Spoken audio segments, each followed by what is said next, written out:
Good morning, everyone, and thanks for making it here promptly at 9 o'clock. I'm very excited to moderate this session, which will review, in which we will discuss spaces of opportunity in space. This is clearly a very hot and exciting new technological field. I've been working in satellite remote sensing since graduate school. And I must tell you, the last decade has just been transformative with the advent of small sats, for example, and many private actors getting into a sector that was previously dominated by the big national space agencies. We have an excellent panel lined up for you today. Unfortunately, Joran Grande, his flight was canceled and he's unable to make it, but we've discussed his absence, and we feel very comfortable covering some of the content that he was going to discuss. As I said, this is a very exciting, fast-moving arena, and I'm talking especially to the young people in the room. There are a lot of new jobs and opportunities and careers that are much more available now than when I was at your age. And in fact, 2 of our 3 young entrepreneurs last night, our finalists, were involved with the space industry, including our winner. And the Arctic, in specific, is uniquely poised to benefit from space technologies. I mean, this is an area of, with poor communications, very low domain awareness. It's remote, including Russia, places where it's difficult to access information rapidly. And with the orbit convergence towards the poles, the imaging of the Arctic as well as Antarctica is much higher than for the rest of the planet as a whole. So in many situations where you might expect to collect images, only every few weeks, you can get them, you get the temporal frequency is much higher towards the poles. There are, of course, also challenges. This is an environment with polar night and clouds. There are other challenges which we're going to get into with the panel. So without further ado, I would like, and one other comment on the format today. I'd like to change things just a little bit. I'm going to invite questions intermittently throughout the session rather than waiting for a single QA at the end, including after the speakers give their opening remarks. I'm going to invite one question at that time, and hope to do so throughout. And I also invite the panelists to jump in a free and natural way. We want this to be an engaging, natural dialogue rather than being too formal. So without further ado, let me introduce our 4 panelists. The first is Michael Byers. He is Professor and Canada Research Chair in Global Politics and International Law at the University of British Columbia. We have Regina Kozira. Please come on up as I call you. Regina Kozira. She's a business manager at Planet. Simon Flack. He's a space industry coordinator at Innovation Norway. And Marte Indregard. She is the Chief Commercial Officer at KSAT. And Marte will be kicking off with a keynote before we break to the entire panel. Thank you.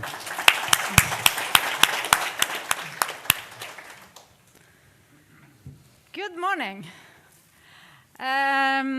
Thanks for coming after such a nice dinner. I'm glad to see that there is so many people here also today, this morning. And like we learned yesterday, we are all young in age, so I'm glad we are both young here with a lot of young audience, but also all of us is young in age.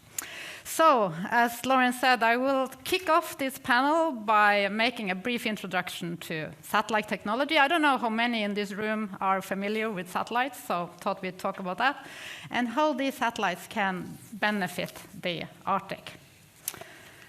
So I represent KSAT, Kongsberg Satellite Services, and KSAT are very much present in the Arctic. We have the largest ground stations in the world up in Svalsat. Hope some of you have been able to see it.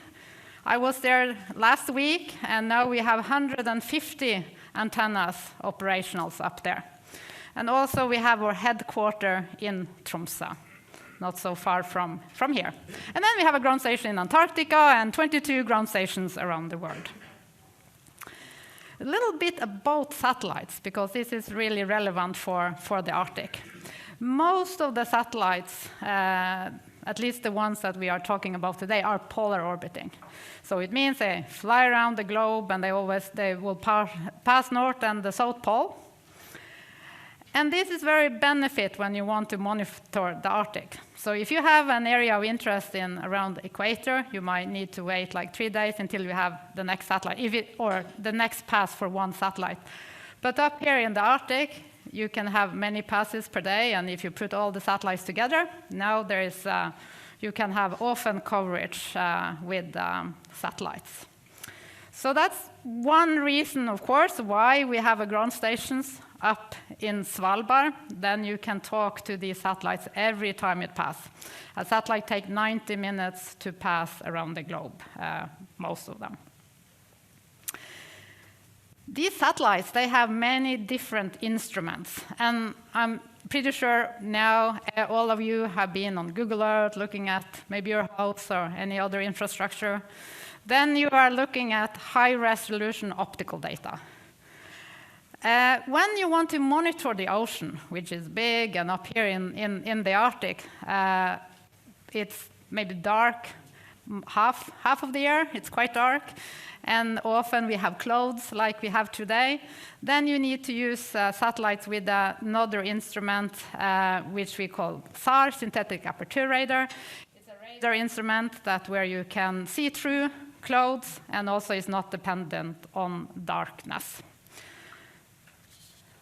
So you can see some examples, and these satellites, some have low resolution. You want to monitor maybe a big area, but you can have low resolution, and when you want to see more detail, then you can choose a high resolution image. Meteorology has been space-based since the 1970s. So space is not new, and it's been used for monitoring. And in Svalbard is the hub for global meteorology. But over the last year, it has been a revolution in the space industry. So I give you some number here. So like in 2022 was a record year. 178 launches brought a total number of 1,719 new satellites into space in 2022. So today it's about 5,000 active satellites in space. One game changer in order to make this happen, of course, is a bigger demand, which drives the technology. But a big game changer has been that it's possible to build much smaller and cheaper satellites. Regina can talk more about that after with the Planet Labs, a very good example of that. And these smaller satellites are also cheaper to launch. Space policy and space business is, of course, more and more important in many countries, also in Norway. And Norway has invested into different national satellite programs. It already started in 2010 with AIS, and there's been a lot in the media over the last years of AIS, so I think you are familiar with that. And after the AIS was launched, also NorSat 3 came with an RF detector, which was developed by the Norwegian Defense Research Establishment. This one detects signals from ship radars. So like AIS, many can turn out their AIS, but there is not so many who turns off their ship radar. And then this instrument can use to detect distinct radar signatures from using the ship radars.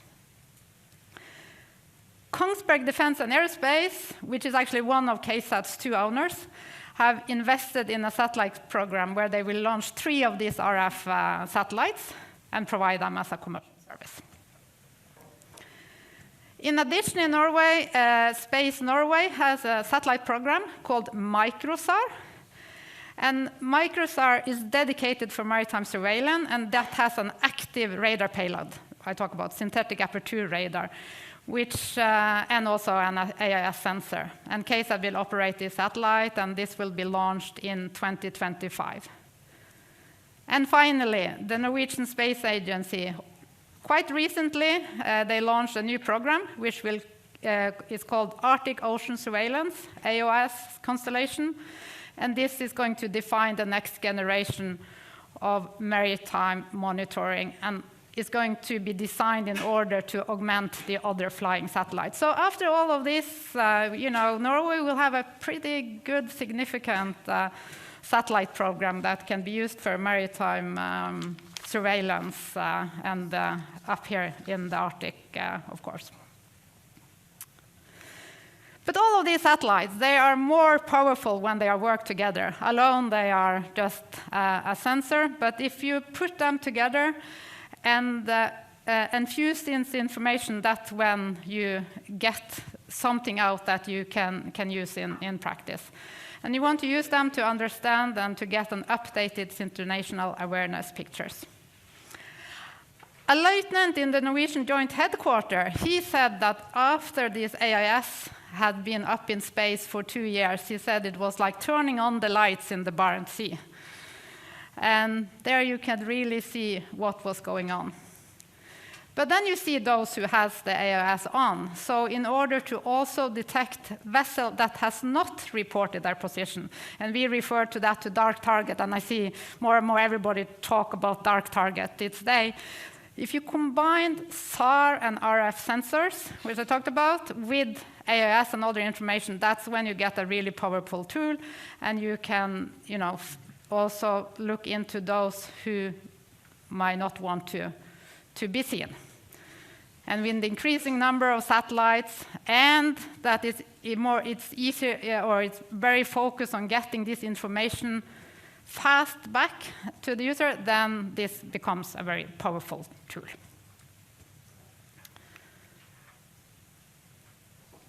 I talked about that we will have lots of satellites in Norway, powerful satellite programs. But we also have the complete value chain available in Norway. So, these satellites, Göran couldn't make it today, but we will try to help afterwards to talk more about Andøya Space. Because end of the year, the first satellite will be launched from Andøya, and they will start launching small sat. That is very exciting. In addition, we have the ground stations I talked about, so we can actually get the data down and also talk to the satellite and command where they want to go. KSAT also started to operate this satellite on behalf of the satellite owners. But then the raw data itself doesn't do any good. So you also need to process the data, and you need to do a lot of analytics on the data. And in Norway and in the north of Norway, we have a lot of competence on analytics on Earth observation data. The University of Tromsø, NORSE, other research institute. And KSAT has worked over many years closely with these research institutes to develop an operational maritime service. And actually, the first version was operational already 20 years ago and been in use. And just been further developed. And these services are today used distinctively by the Norwegian governmental agency and also NOFA. I will come back to that in a minute. But students, if you want to work in the Arctic or with the Arctic team, with space, there are so many different opportunities in this domain.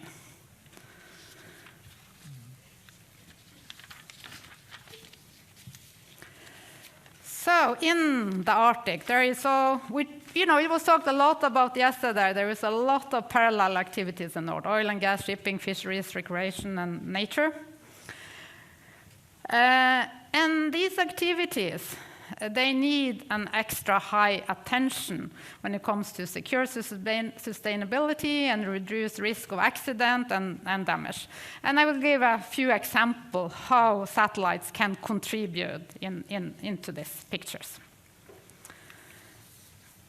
On the Norwegian shelf, satellites are actually today used every day to monitor all of the platforms. It's a requirement from the Norwegian Environmental Agency that all operators on the Norwegian shelf has to monitor themselves daily, or in some regions twice a day. And this Equinor themselves was also a big driver some few years ago to make this happen. So this is an operational service.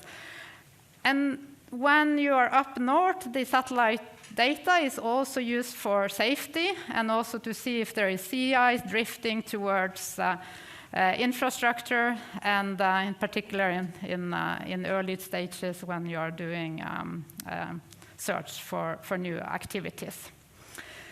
So this is done on a daily basis, and the Norwegian Coastal Administrations also use this tool to look for illegal discharges for vessels on the coast of Norway. Another example,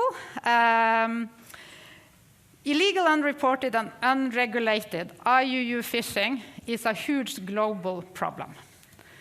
It represents as much as 20% of the global catch, and losses to the global economy are estimated to 10 to 23 billion US dollar per year. Here in Norway, already in the 90s, the Norwegian Coast Guard were actually using satellite technology to monitor smutthullet and to decide if should we fly out or not. And that was seen as a very economic way to decide how to spend the resources. If there is no activity, you don't need to go out and fly. So the satellite data was used that very early. And after AIS also came on board, these tools, as I explained, became more powerful. Blue Justice, I don't know if you have heard about Blue Justice, is a Norwegian initiative which is about building global capacity to combat transnational organized crime in fisheries. And countries can get satellite-based information from Norwegian satellites through the Barents Watch portal and get support from the Blue Justice Tracking Center, which is located up in Vardø.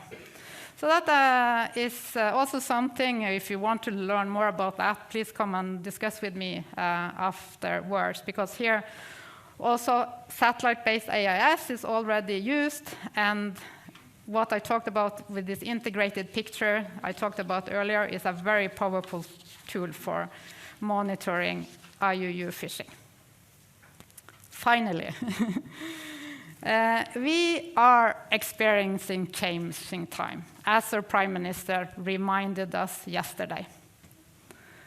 Fortunately, the dramatic situation in Europe has until now not had an important impact in the Arctic, but we recognize that the changes in the geopolitical situation affect us in the Arctic, especially related to safety and security. So we expect that space technology will become even more important in the years to come. It's already important. We can see that already, but it will be increasingly important. This is, it's generally an increasing maritime activity in the Arctic, and we need to monitor more closely this activity, maybe in particular the Russian maritime activities. And in addition, we have the open North Passage, which leads to growth of commercial shipping and also increased in cruise ships.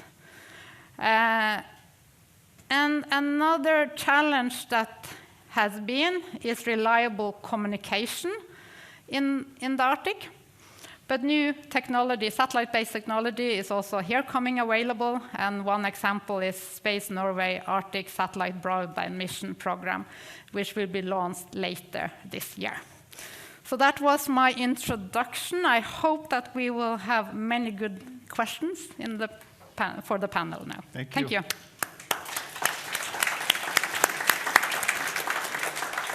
I will take one question at this time, if there is one. I have one. Could you expand just a little more on dark targets and other types besides illegal fishing vessels that are on the radar, so to speak? Yeah, happy to do that. So, because I think there has been a lot in the media about AIS and how you follow vessels, which is really important and a very powerful tool to follow suspicious behavior. But if you want to understand more, you need to use data where you don't need an active sensor. So if you have turned everything on the satellite, the SAR, or the radar, is an active sensor that can still detect those targets. And you can use that to also find vessels that don't want to be seen. And the MicroSAR program, which I mentioned, is a very powerful program for that, because it's going to have a very high resolution sensor, 4 meter, but a very high SWOT, like 300 kilometer wide, which means that you can cover a huge area each time it passes the Arctic. Thank you.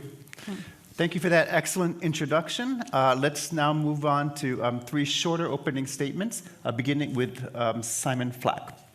Thank you.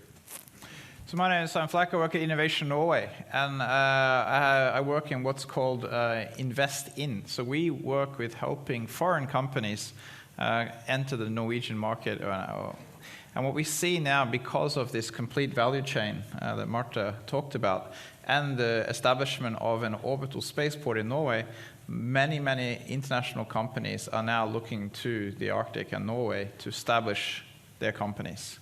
So for the audience here, now is definitely an interesting time and a huge opportunity for anyone interested in entering the space industry, is to move up here to the north, and there will be many companies and many interesting jobs to choose from. So I think I'll stay there for now. Thank you. Regina Kozira from Planet. Good morning, everyone. So I represent Planet. Planet is an Earth observation company that was also referenced already by Marte. We are this so-called new space company that thinks big and wants to help climate and sustainability and digital transformation.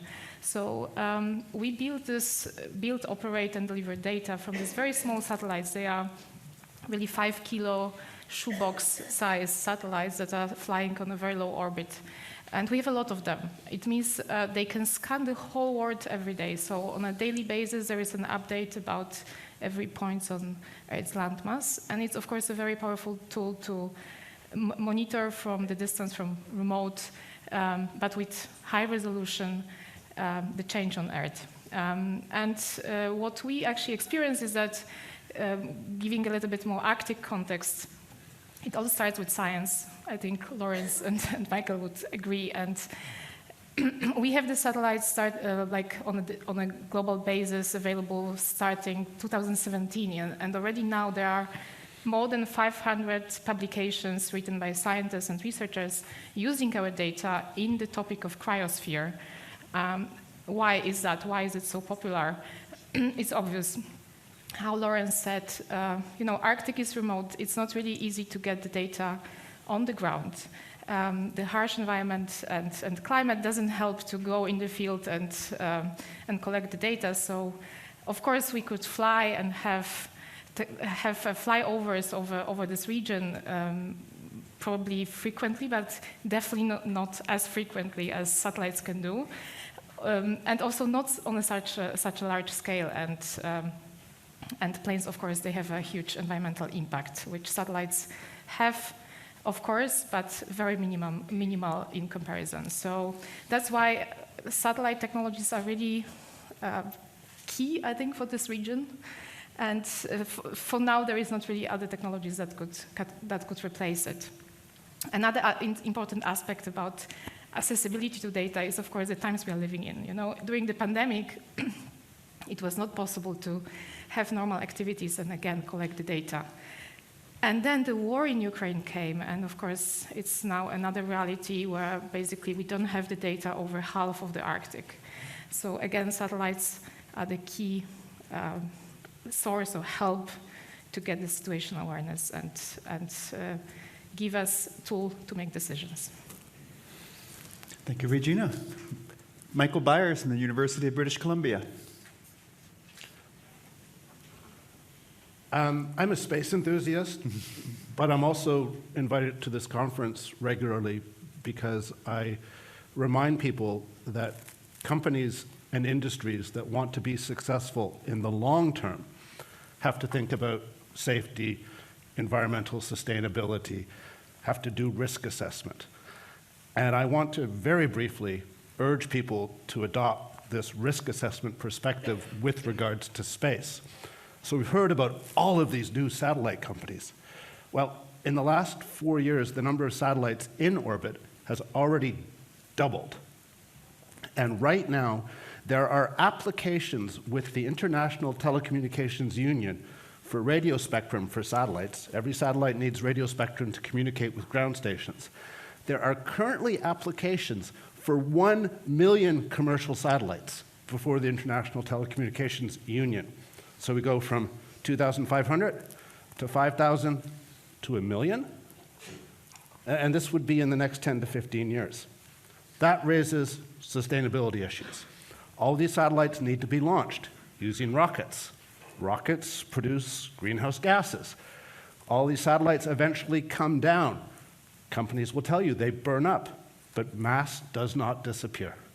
So they turn into aluminum particles in the upper atmosphere. Are there climate impacts with that? There are all kinds of issues associated with the development of space that need to be assessed from this environmental impact assessment, risk assessment, economic assessment perspective. Because right now, there are literally tens of thousands of companies competing for investment dollars and government subsidies because they think that space is the next big thing, and they're not thinking about risk. So again, I'm a space enthusiast, and I want countries like Norway and Canada to do this right. Thank you. Thank you, Michael. Thank all of you for your opening remarks.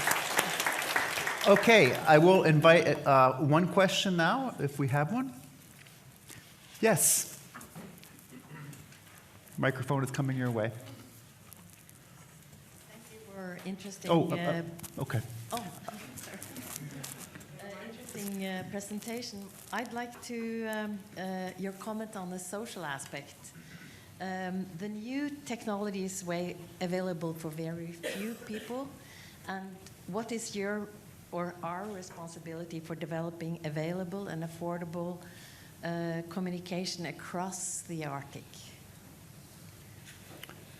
Would you like to take that one? Yeah.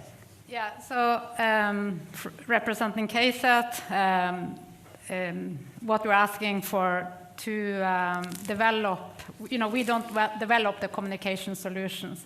We have the assets to support these solutions. But when it comes to affordable services from satellites, I think that is a very, very important topic that you're bringing up. I hope you can tell me later if I don't answer directly your questions. But one program with Norway have sponsored 2 years ago, which is not really related to the Arctic, so that's why we didn't bring it up so far, is the KSAT together with Planet, using Planet data, we have a program where we monitor all of the rainforest every day.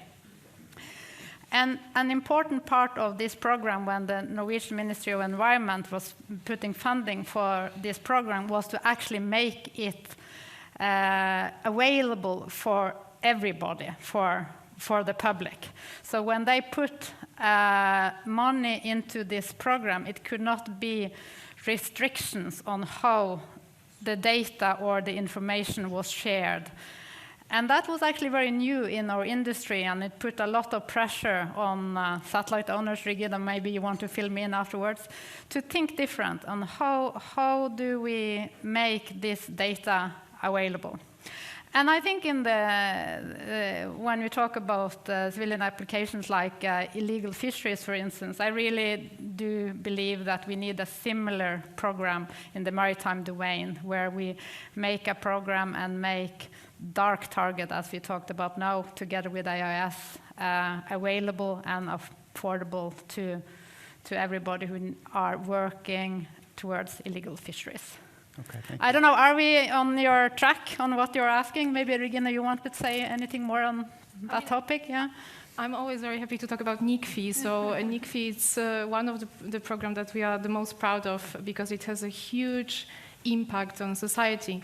Actually, Norway, as a sponsor, made a very brave decision and proved that you can think big by actually creating a program where public sector works with private sector and actually think big in this way that there are no borders, who can access the data, and basically everyone has access for the common good. And I guess the problems in the Arctic are exactly the same.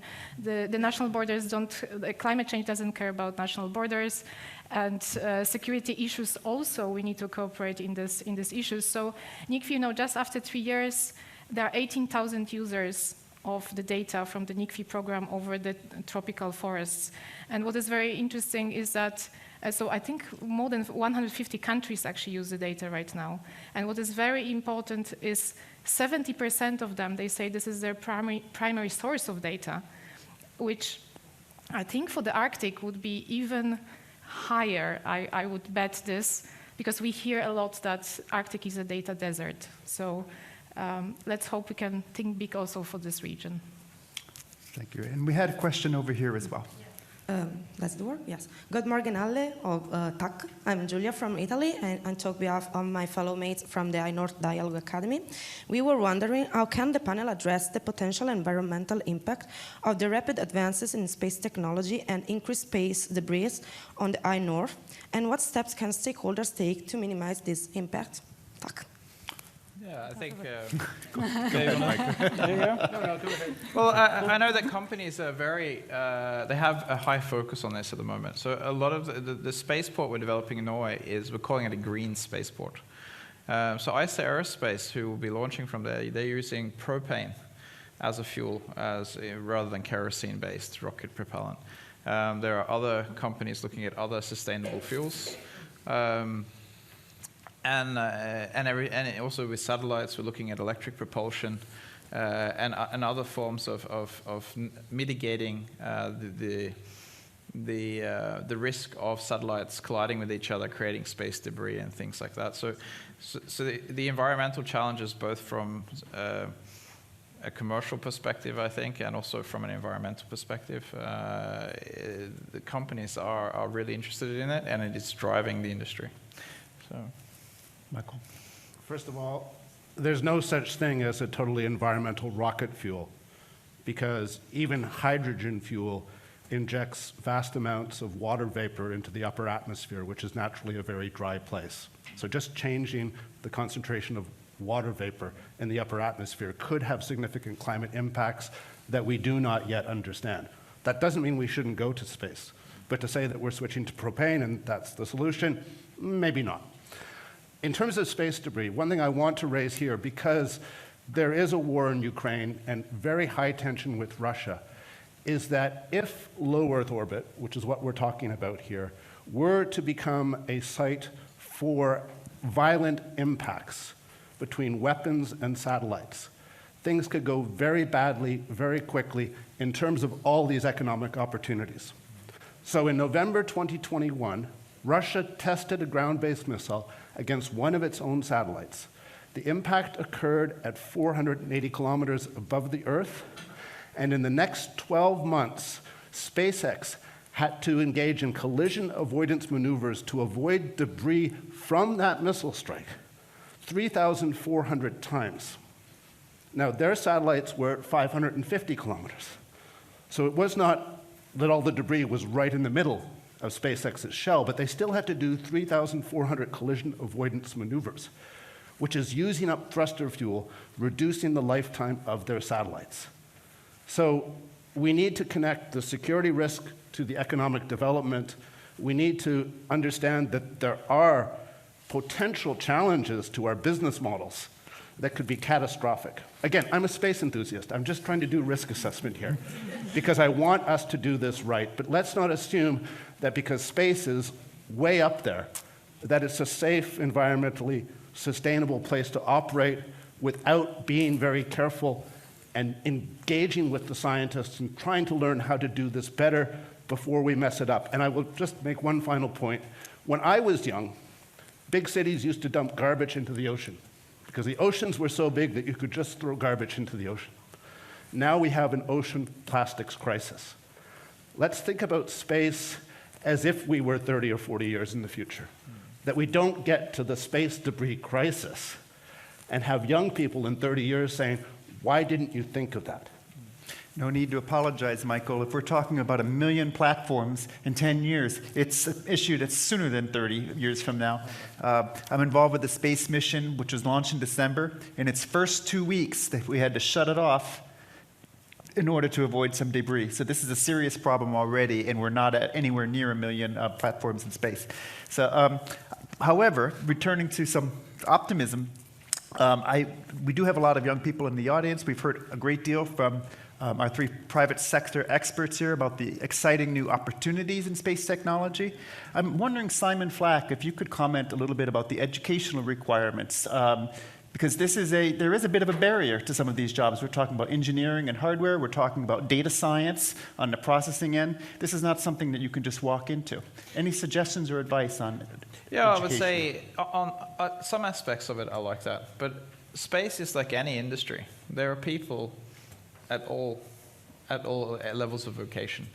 So a lot of the industry that we'll have in Norway, for example, will be assembly of rockets. And that sort of education is the fagskole. It would be like a trade school level education. And then there's also a lot of opportunities. We're talking about sustainability. We're talking about business development. One of the big changes in space is this concept of new space. So before, space used to be so expensive that only big nations were able to take part in it. Now we're at the point where it's probably cheaper today to launch one microsatellite than it is to produce a mobile application and maintain it for your company. And that's going to drive those 1 million satellites. So there's a lot of opportunity for companies that aren't thinking about space today to utilize space. So what is the space industry? I think I read a report for a while that said if you don't have a space strategy, you don't have a strategy. And so every company is going to have a space strategy. So so vocationally, it's probably, it's not just an area for astro engineers and physicists, and it's really an industry for everybody. Thank you, Simon. Regina Kozira, from Marte, we heard a great deal of maritime applications. I wonder if you could expand a little bit on some of the land applications, especially in the Arctic. Well, absolutely. So land is actually easier to even monitor than ocean because you have a lot of georeferences, so you really know where the image was taken, and you know, the landscape looks differently than ocean. That is basically usually the same. So definitely something that when I think about the Arctic, there are so many applications on land. Of course, snow melt, it's like and ice is some number one, I guess, what is of interest here. But also we need to remember 55% of infrastructure of the Arctic is located on permafrost thaw, and also this can be very well monitored with very high accuracy with satellites, optical satellites. In this, even optical and other also help. So there are a lot. I mean, if the wildfires, 2019, 2020, 2021 were actually the record years where there was the biggest wildfires in the world, actually located in the Arctic, in boreal forests and tundra. And again, there was no data that was available on the ground, and satellites were the only source of information about these events. So think about anything that is actually close to nature, vegetation, and also the human activities, and that can be all tracked from space. Thank you, Regina. Michael Byers, is this just another gold rush? It could be, unless we're smart and strategic. So I mentioned the applications for 1 million satellites at the International Telecommunications Union. Many of those satellites will never be launched. Many of those companies will fail. Same is true of launch companies. Virgin Orbit, which has successfully launched rockets and satellites for customers, went bankrupt a few weeks ago after one failed launch from Cornwall in England. So their financial position was so precarious that one failure, bankruptcy, right? There are lots of companies and countries planning for launch capabilities. Norway, Scotland, Canada, right?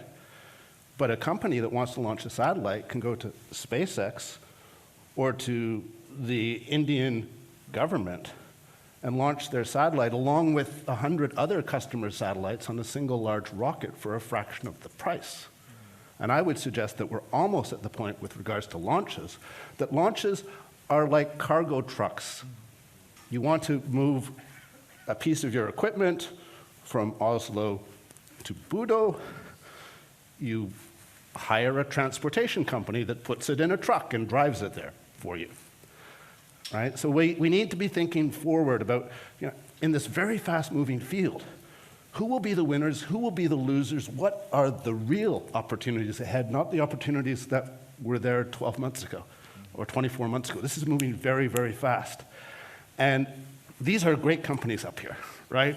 Planet, KSAT, fabulous companies, world leaders. But there are thousands of others that aren't as good. And they're all going to governments looking for subsidies. They're all going to investors. They're all talking to the media. They're trying to build this bubble so they can make money fast. And my simple voice of caution is, how do you avoid the gold rush? How do you avoid the crash? You have smart regulation at the international level that's informed by science. You get ahead of the rush. You don't chase it from behind. Thank you, Michael. I'd like to, yeah. Let's go ahead and take a few questions at this time. We're at quarter till the hour. Behind you, sir, and then you're next. Hi. Thank you for your comments so far. My name is Victoria. I'm with the High North Dialogue Academy as well. I'm also from Canada. I'm a citizen of the Métis Nation of Saskatchewan in Canada. So that's an Indigenous nation in Canada. And I'm just curious, we're hearing about all these opportunities and risks that exist.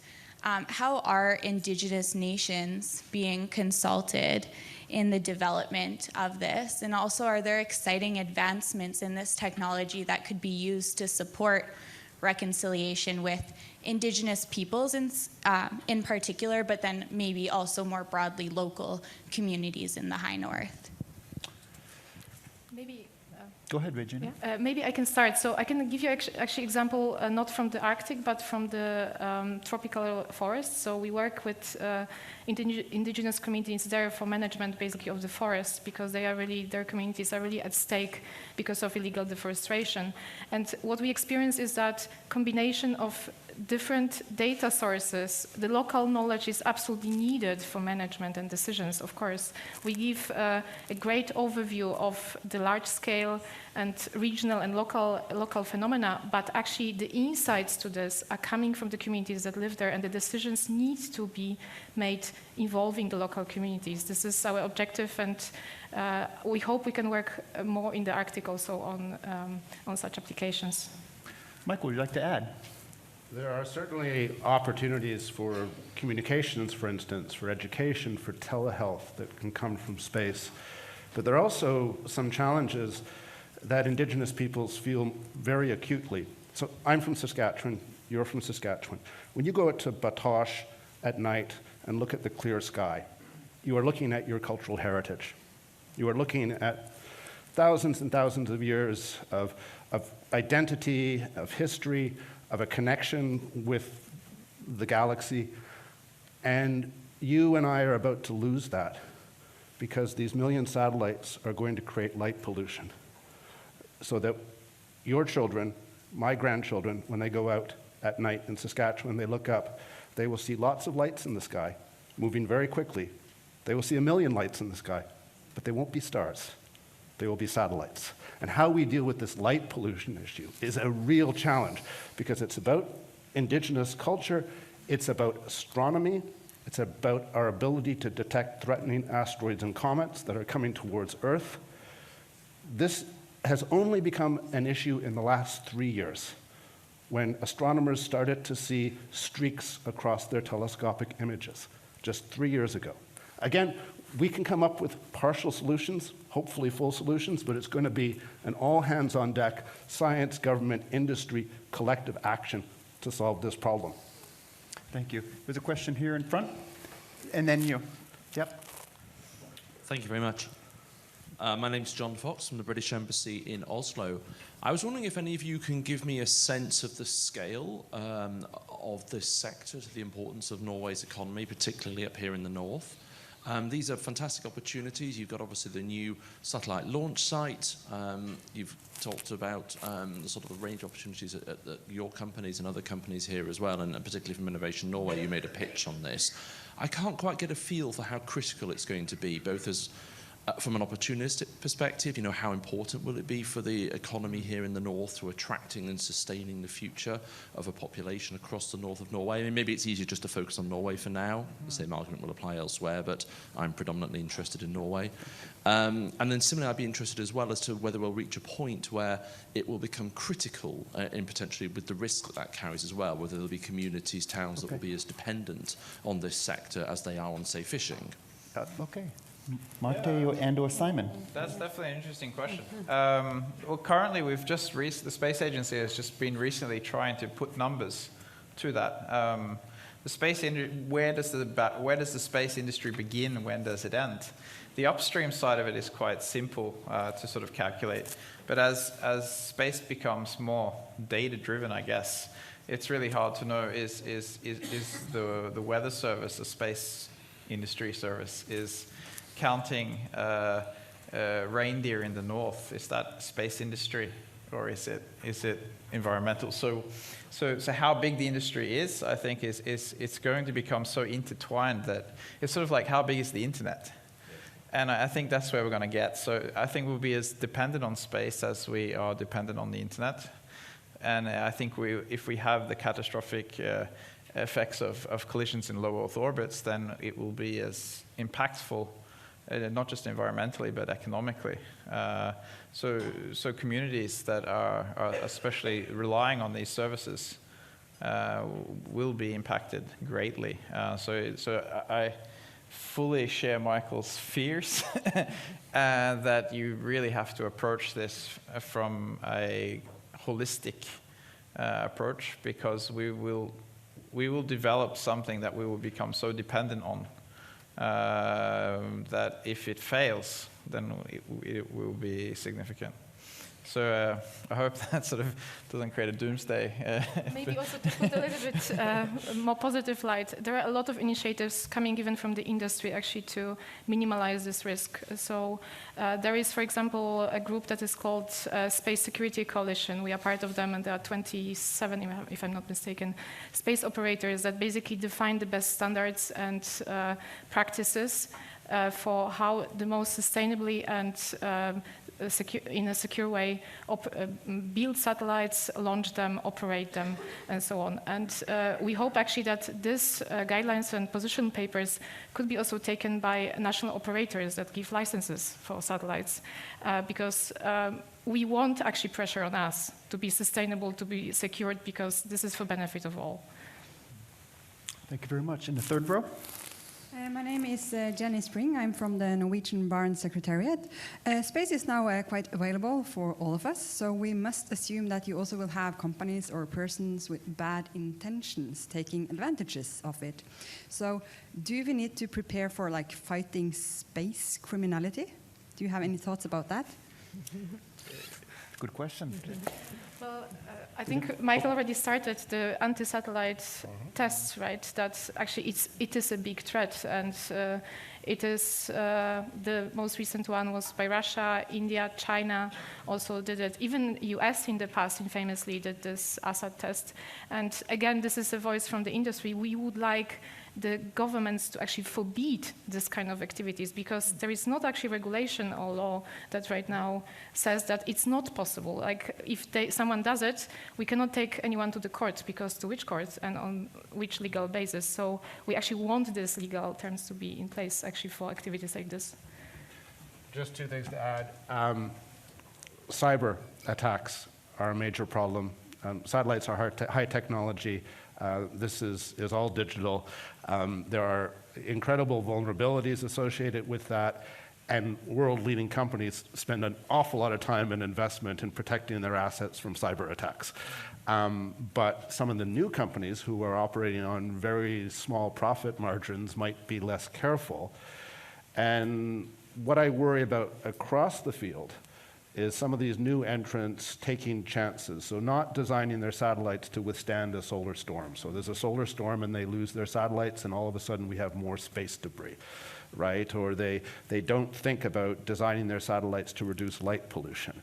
Or they don't think about doing automatic collision avoidance technology on their satellite because it costs more money.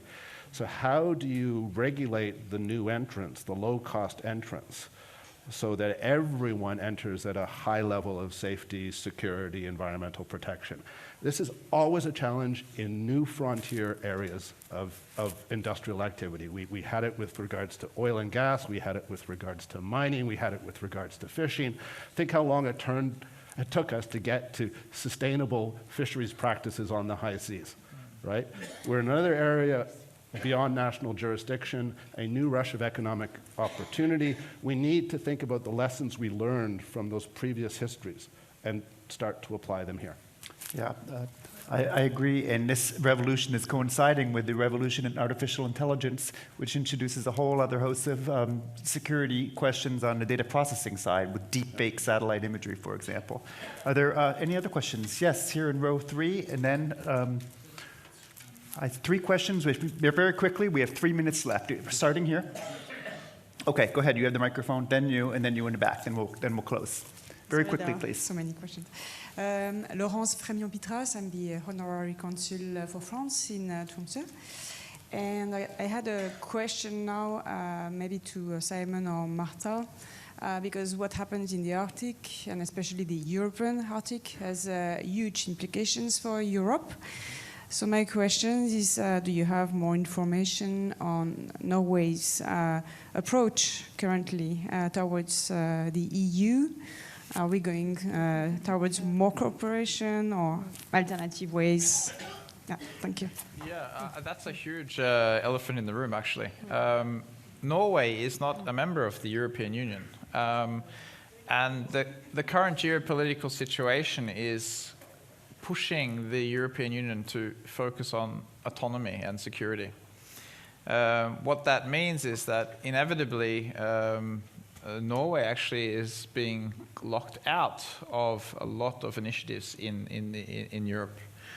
And if things continue this way, then we will, have a very fragmented space solution. So we have the defense issue where now we have Finland and Sweden joining NATO. It's a perfect opportunity to build overlapping systems to create domain awareness. But at the same time, we have the economical side with the EU becoming more autonomous. And now we have with the secure connectivity constellation, Norway is excluded from that program. And if we look at what's coming from the space and defense strategy that was communicated a few weeks ago, it aims at even more autonomy and less dependence on third parties like Canada and Norway. And this will impact ESA, being the supplier of a lot of those services and doing the procurements, which I think only will create the need for duplication of a lot of things, so that Norway has their solution and France has their solution, or EU has their solution and Canada has their solution, which increases the number of satellites in orbit, which is already a congested environment, which increases the risk of collision, which increases. So from a sustainability perspective, the best is if we can find a way to work together and share resources. I think that's very important, especially when you consider that Norway is supplying up to 40% of gas and energy to Europe. So energy security is going to be very important for Europe, and not having those assets monitored through a European constellation is, I think, a very huge security risk, personally. Yeah, just to say, so I can just really stress what Simon is saying here, and we can already see that now when we want to collaborate with the EU companies in this aspect. And I was thinking about it yesterday when the Prime Minister said, no, we really need to focus and collaborate more on all aspects on technology, and that's also, of course, space with Sweden and Finland. And this is, what Simon said, is can hamper that when it comes to space collaborations. Yeah. So I'm afraid we're out of time. Apologies to that. I saw many hands up. But it's okay with 1 or 2 minutes more. 1 or 2 more? We have a half an hour break. Wonderful. Then here in the third row, and then the fourth row from the back, please. Please bring her a microphone. Is this on? Okay, great. Yeah. Thank you very much for this really interesting conversation. My name is Claire Tinkham, and I come from Northwest Territories in Canada, and I'm here with the High North Dialogue Academy as well. So my question is, we've heard a lot today about the opportunities in space and these really exciting opportunities. And one of the opportunities I think, Michael, you alluded to is that we have this really unique opportunity to look back at things we maybe didn't consider when developing and kind of pursuing these new frontiers. So my question is, do you think this is moving too quickly? Do you think maybe there's more time needs to be had to kind of sort out these regulatory and I guess who takes care of space is kind of the big question, or is the technology that this is supporting so much needed that it outweighs these kind of challenges? Thank you. Shameless plug. 2 weeks ago, Cambridge University Press published a book that I co-authored entitled "Who Owns Outer Space?" It's about all of these issues, about how do we move forward and deal with these challenges in a safe and sustainable way. I see the challenges as opportunities for young people to find solutions, but you have to spot the challenges before you see the further opportunities, before you explore the solutions, instead of just proceeding like it's a gold rush, let's just make money, go, go, go, right? So that's the message. It's available open access. You can download the whole book, 440 pages for free. Who Owns Outer Space? Cambridge University Press. Thank you. That's my plug. Thank you. I will download that. And a final question in the back. Tim Riley from the Scott Perler Research Institute at Cambridge University. I've read the book. I suppose my question at the end is an accumulation of what you've all been saying, and it seems to me that one of the sort of elephants in the room that hasn't been mentioned is the legal side of this, because it seems to me, Michael's talked about it, Simon has, everybody has here, that in terms of investment, the banks aren't going to look at anything that hasn't got A, scalability, and these days sustainability and security and all the rest of it. And that's lacking in space.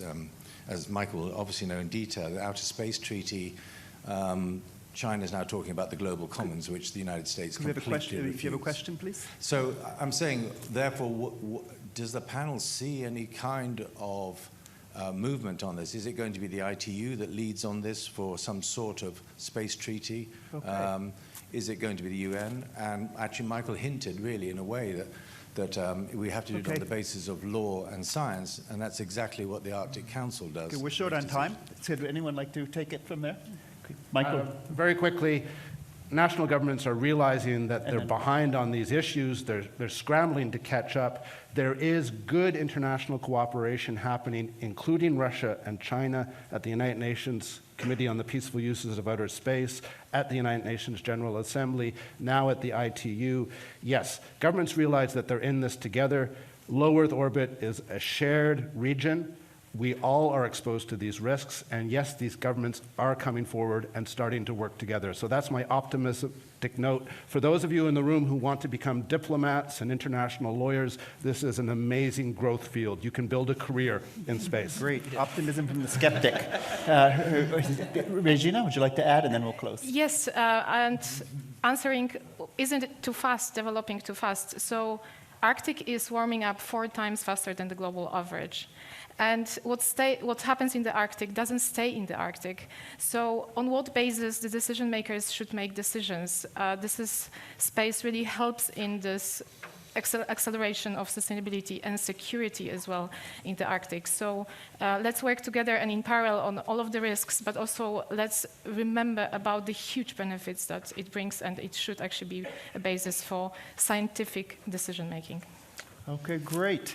Thank you all for this fascinating and lively dialogue, and please also give a nice round of applause for our expert panelists. Thank you.